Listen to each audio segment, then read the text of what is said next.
Welcome to Carbon Politics, a CSE podcast series decoding the politics of climate change from the lens of the Global South. In this series, we will explore multiple critical questions that are surrounding and pressuring the climate debate today.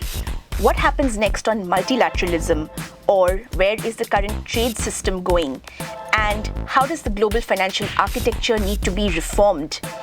How are these systems influencing the ability of developing countries to address, respond to, and adapt to climate change? These are some of the critical questions we hope to answer, and we hope you join us on this journey this year.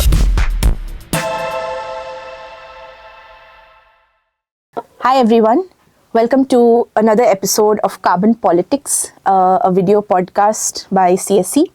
Where we discuss the politics of climate change from the lens of the Global South. This is our last episode for this year, for 2025. In this episode, what we want to do is reflect on what took place at the height of climate diplomacy, the COP30 summit in Belem in Brazil in November. This is not just a debrief on COP30. We already did that immediately after COP30. Today we want to look forward and discuss first a little bit about what were some of the political dynamics that we observed at COP30 and perhaps even the months leading up to it, and then quickly get into what to expect next year, 2026. So in a sense, what would be our agenda for action, and also how do we expect some of the political dynamics from this year to flow into next year to kind of change, manifest, and influence outcomes next year. So I'm Avantika Goswami from CSE's Climate Change Program, and I have with me three of my colleagues, if you want to do quick introductions. Hi everyone, my name is Rudrath. I'm Sehr. I'm Trishant. So COP30 took place in the Amazonian city of Belem in northern Brazil. It was a fun experience. A couple of us, the three of us were on the ground in Belem. Sehr was observing keenly here from New Delhi along with other colleagues from our organization. Any top-line reflections, reactions? I think it was hot. It was hot. One word to capture COP30. Yeah, I echo that. Plus, I enjoyed my time during the boat protests. The boat protests, yes. Rudrath was a part of this convoy of, I think, demonstrations by civil society groups, by indigenous groups. And it was really heartening to see that because I think for the past few COPs, they have taken place in regions and spaces that have been somewhat restrictive from the perspective of, demonstrations, dissent. So it was good to see that happen and a lot once of again. different kinds of protests happened this year. So you would see the boat protests that Rudrath is talking about, then there were indigenous people who were there. Then inside the venue as well, there were multiple... Fossil of the day as well. Civil society mobilizations. So I think you could see different kinds of protests happening this year, which was a bit different from what has been happening over the last few years. So yes, so seeing active protests, demonstrations once again in the COP space, I mean, that is one of the beauties of the UNFCCC and the COP process, the access that is provided to civil society to advance change, to build pressure, to advance different agendas. So in terms of political dynamics, we thought a lot about how we want to organize this, and perhaps we could keep it very simple and discuss some of the dynamics by large country groupings. And this is not to say that these country groupings are fixed, they are quite dynamic. The global north versus global south conversation has evolved over the past 30 years. But if we were to start first with developed countries, the typically industrialized, historical polluter countries, and what kind of role that they played. So I think this was the first COP where the US was formally out of the process. Right. And the US wasn't there officially. The delegation was not actively negotiating. So that actually kind of shifted the spotlight to the European Union and other countries like the UK, Canada, Australia. And for the European Union particularly, it was like a big a burden to shoulder. So the European Union was very much kind of in the spotlight in the absence of the US. One of the big dynamics that we saw play out was the kind of emergence of the fossil fuel conversation in the second week. And how that really happened was, in the first week, there were very constructive and clear negotiations and consultations being done on formal agenda items. So agenda items like the Just Transition Work Program, the Global Goal on Adaptation, as well as newly proposed items on which consultations were being done, Article 9, 9.1, unilateral trade measures. But then President Lula announced this roadmap to transition away from fossil fuels. And what we saw was interesting. A lot of developed countries like the EU, UK and others, along with a number of developing countries, really supported this roadmap in the second week. And this kind of really dominated headlines, plus the media's and role. This is what I saw. So I attended a press conference on the second last day of COP on Friday, and I was surprised to see all these countries had gathered to talk about, give the top line statements on what they believe should be the outcome of this COP, and it should be fossil fuel. And there was heavy presence of media, and there was a huge queue outside the room, and I was thinking, where did this come up? Like in the entire process, we were not hearing about this, and then suddenly it's a big ticket issue. Yeah. And I mean, there have been reflections post Dubai about how paragraph 28 of the Global Stocktake Outcome, focused on transitioning away from fossil fuels, will be taken forward. Where are the hooks? Where is the implementation?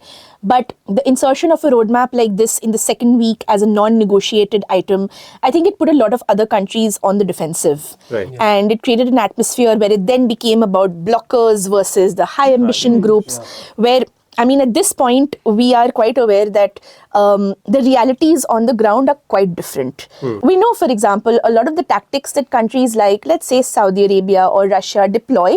For certain countries like Saudi Arabia, fossil fuels are quite existential. They're a huge part of their economy and a big source of revenue and all of that. But for many other countries who were kind of lumped into being blockers of this roadmap, the question isn't whether they are blocking, because on the ground, countries like China are absolutely leading the green transition. Countries like India are trying to meet their growing power and energy demand through a whole array of energy sources, including renewable energy. So there's a lot of complexities on the ground which are very divorced from the narratives that emerge at the COP, you know? Yeah. Absolutely. So, if I may add, it was also before we went to COP and we were thinking about what is this COP30 going to be about. A lot of the focus was supposed to be on adaptation, right? Like this was supposed to be a COP about implementation, about adaptation, about finance and all of that. And this kind of transition away from fossil fuels, or the TAF roadmap as they called it, coming in seemingly out of nowhere, really took the focus back onto this age-old mitigation fight, and really divisive kind of politics started to play out. So that also was something that I mean, we were quite disappointed by how it ended up just entering the room. Like that. It's in a sense, it's political theatre. So if you have the European Union suddenly embracing this ambitious agenda in week 2, one would ask, where have you been in the months and weeks leading up to COP30? And where has been your clear agenda for this issue? Where has been your clear demand? And what are you demonstrating domestically in terms of, are you scaling down LNG imports? Are you scaling down the purchase of oil and gas from various parts of the world? Have you completely decarbonized your economies? So I think there is the political theatre that took place there. The realities on the ground are going to be, the trends will continue nevertheless. India today is 3rd or 4th highest in the world in terms of renewable energy capacity. So at some point, I think the process will have to reckon with this gap. Yeah. Yeah. But on that point, I think where were the developing countries? Do you have any thoughts on the developing country groups, as we are talking about the EU and what the EU was doing? Yeah. Especially the G77 and. Yeah, we have some interesting internal disagreements on this. So the G77, I thought, in some senses, showed a coherence in terms of pushing forward and getting behind large agenda items. Like they said, unilateral trade measures is going to be important. Article 9 is going to be important, 9.1 in particular. Just transition is going to be important. In week 1, G77 embraced the just transition mechanism. Those things don't didn't go off the table. They remained in focus right till the end, as a result of which today we have an Article 9 work program, we have trade and climate dialogues coming up, we have a just transition mechanism, which was a massive win and outcome. So I believe that the G77 showed at least that they are united on the larger direction of travel. But I think I think if you talk about the negotiation tracks, what I observed, for instance, on the adaptation track is that countries had different views. G77 did not have a coherent opinion about the various demands that they were putting forward in adaptation. Also, when we were discussing about TAF and how the EU was positioning itself, maybe a more forthcoming G77 was absent. I think that's what my reading is. But maybe Like it could have been said, it could have been said that we're looking for, if there has to be a conversation on a phase out, then this is how it should look. But I think the reason that didn't happen is not necessarily a symptom of a lack of unity, but like I was saying, prioritizing at every COP what agenda needs to be center stage. Because then you're just buying in and kind of engaging in the conversation that was kind of inserted out of nowhere. I don't know, maybe that was a strategic thinking. This is a reflection post things, how they happen. I mean, from their perspective, they did the work on just transition and through in the months and weeks leading up to COP, and that's what is expected. They did the work on adaptation, on indicators, on finance, and that's what was expected. So when a new issue is proposed, all they can perhaps do is respond and be in a reactive phase. But the other thing to highlight is that the G77, we talk about them, and this is one of my biggest points of contention, is we talk about the European Union as an entity. Fine, it's 27 countries. We talk about the G77 as an equivalent entity. It's not. It's 134 countries. Do we expect them to agree on every single thing? Absolutely not. So from that perspective, what better political work can be done to bring them largely on the same page on some of the big issues to then win higher quality outcomes? I think that's something that I am thinking about. And maybe that would address some of what you're saying, that when you get into the weeds of the negotiations, they have a lot of divisions. So who's trying to address that? I think, yes, this is a fair point that, it represents a group of 134 countries and which have, by the way, a lot of diversity.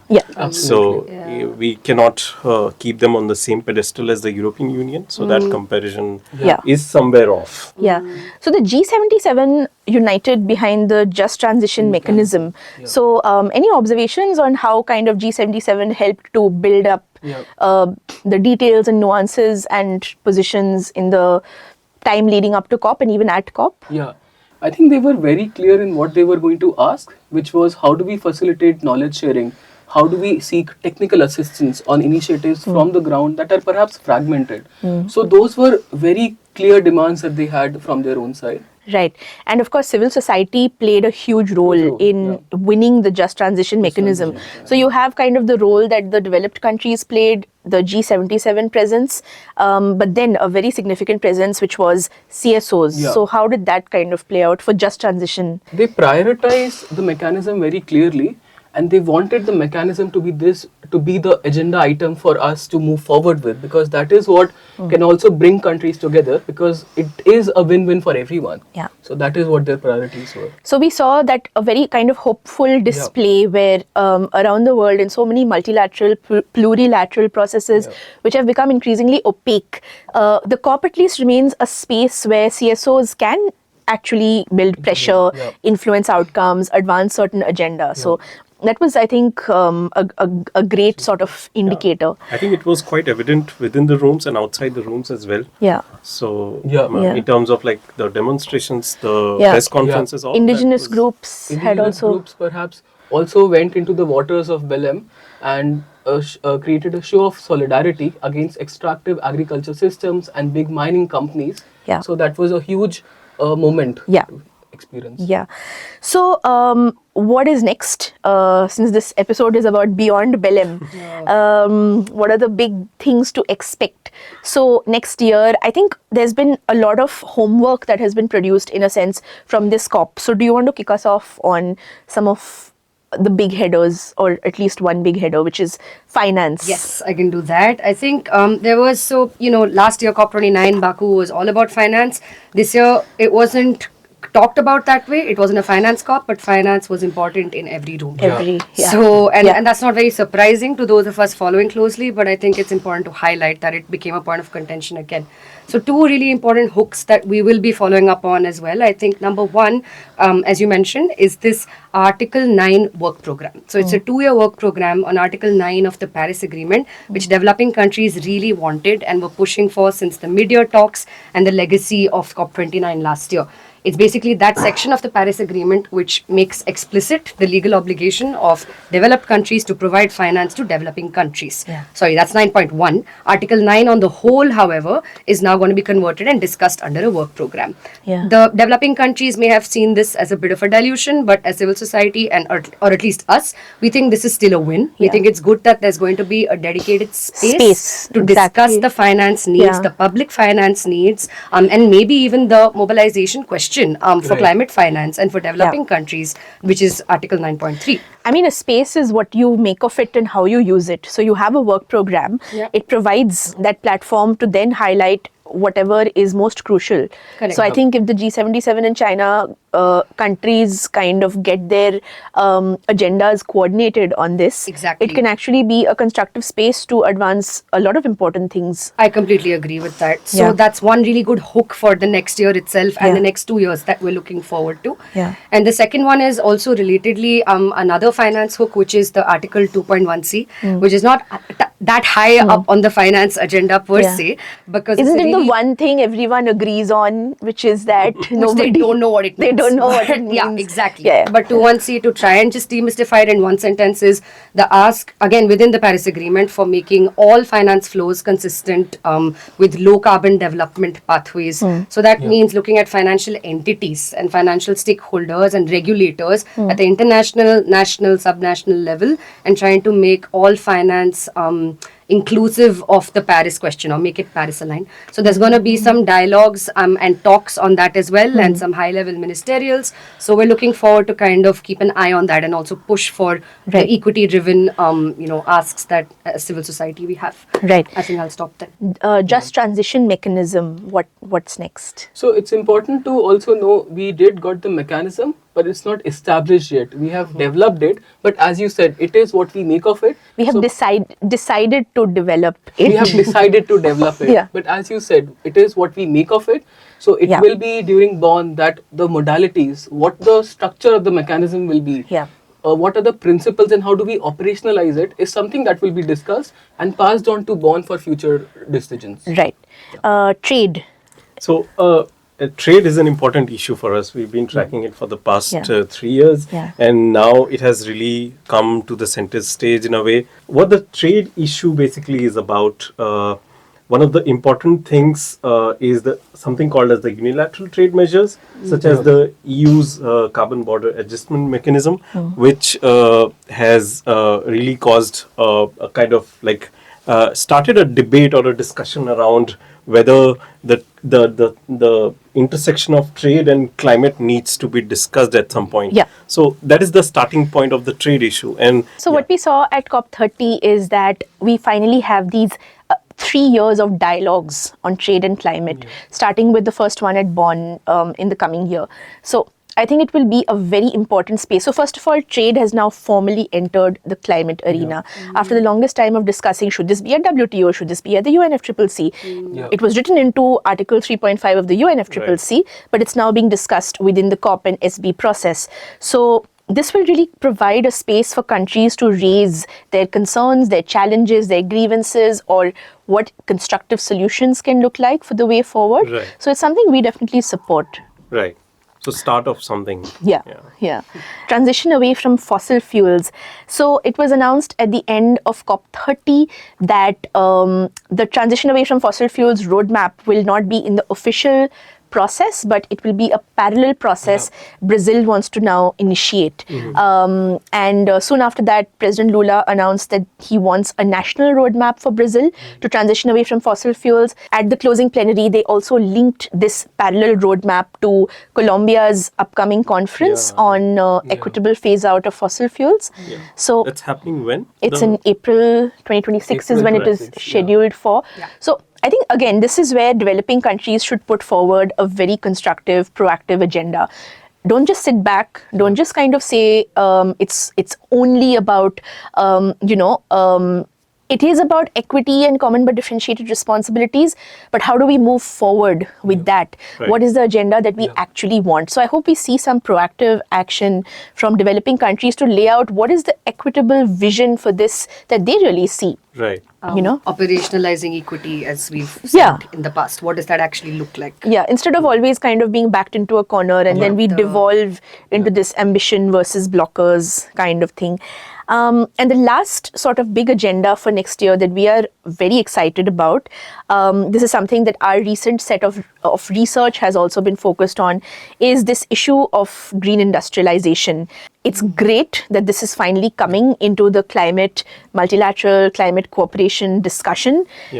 Industrialization is a very, very core requirement for developing countries, for countries to structurally transform and shift from low productivity, low wage sectors to higher productivity, higher wage sectors. We are in the era where now industrialization has to be green. So we saw this in Belem as well, if you want to talk about that. In Belem, there was a Belem declaration on global green industrialization, which is an interesting document. It talks about greening of supply chains and how frameworks need to be developed for green industrial policy, which takes into consideration climate and decarbonization, which is interesting. And it also calls for a pact, the Global Green Industrialization Pact, it's called, to balance sort of decarbonization goals with industrial goals. And so it has a lot of things which is very interesting to look at. Besides the Brazilian declaration, in the G20 outcome that recently, the leaders' declaration that came out, it also mentions sustainable industrialization and how supply chains of critical minerals and technologies have to be equitable and, ensure that countries have access to these technologies. So I think in different platforms, this is being taken up. Yeah, we've also had a number of major reports and literature published recently, including from CSC, but also from other scholars on what does green industrialization for the Global South look like. UNIDO has published the Industrial Development Organization has published a major report in which green industrialization features quite prominently. Yes, and it talks about different issues that developing countries are facing in terms of scaling up their industrialization on critical technologies that are needed. So these things are addressed in the report, which is exciting. So I think what we're going to finally see next year is the messy kind of, turbulent process of the Paris Agreement shifting from rule setting to implementation. I don't think anybody foresaw that this is how it would go, or people had ideas of how it should go. But what we're seeing is all of it playing out in reality in the background of very complex and very turbulent geopolitics. So I don't think it's all bad. Honestly, going into this COP, what we felt is that is climate even on the agenda on the global stage? It really wasn't. So despite that, what we've seen is climate cooperation hasn't been completely killed, and that's promising. I think there's a lot of work to be done. Yeah, COP30 also came just before 10 years of the Paris Agreement itself. So it's interesting that we're seeing that pivot from kind of principles and the equity considerations on a voluntary basis to really try and get into the implementation part of things, because we all know we don't have enough time. So maybe it's a good thing that and that's I think happening. we've also started a whole lot of new issues which are going to become Central. a separate channel. So it's interesting. It's start of something new. So in that way also. Yeah, somebody asked me that when they were drafting the Paris Agreement, did they think about trade becoming such a big and central issue, and if not, why? But that's as good as anyone's guess. I think the whole battle to create a global treaty for emission reduction must have been a big enough undertaking. But that's all we have for this episode today. Thank you so much. And to our listeners of this year, please stay with us next year as well, as we pick up a lot of new and exciting conversations. We are signing off from CSC, and thank you. Thank you. Thank you.